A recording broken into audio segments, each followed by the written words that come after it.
одоос яг л хэлбэл өөр шимнэртэй тэргөө гарах нь бол тодорхой. Тийм үстэй. Үрийг газарт суулгасан бол ургадаг л үстэй. Арчлаад ивэл ургадаг үстэй. Ажиллахгүй хайчвал мэдээж эдэр мод цэцэг ч юм уу хатаал өгнө.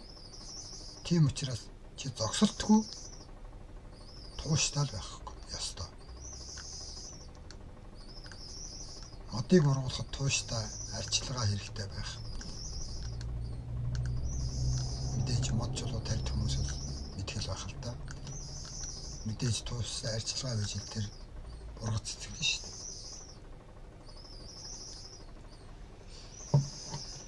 Яг одооноос ихэл өөртөө тушаа. Тэг өөртөө юм тушаал гарга. Чи одоо өөрийнхөө дайсан байгаа шүү дээ, тийм ээ. Чиний тойрон хүрээлэгчд биш. Хоримтлынхаа жинхэнэ дайсан чи өөрөө байгаа учраас өөртөө тушаа.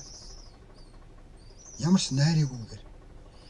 Чи өөрийн болоод бусдынхаа өмнө инээдүйн өмнө хариуцлага хүлээ. Шууд тушаал буулгах ёстой. Тэгэл ихлэн.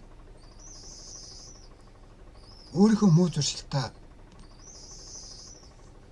зэрэгцээл хөтөлцөөл явуулах юм бол чи тэгэл насны эцэст тэр нь тэгэл дуусна шүү дээ. Тийм үстэй. Муу найз нөхдөөс хүн заримаас нь бол зайгаа авах хэрэгтэй болдогтой адилхан. Чамд муу нөлөө үзүүлдэг хүмүүсээс чи зайгаа авах ёстой. Түүнтэй адилхан. Чи өөртөө өөрийнхөө муу зуршилтаа зууралтаад найзлаад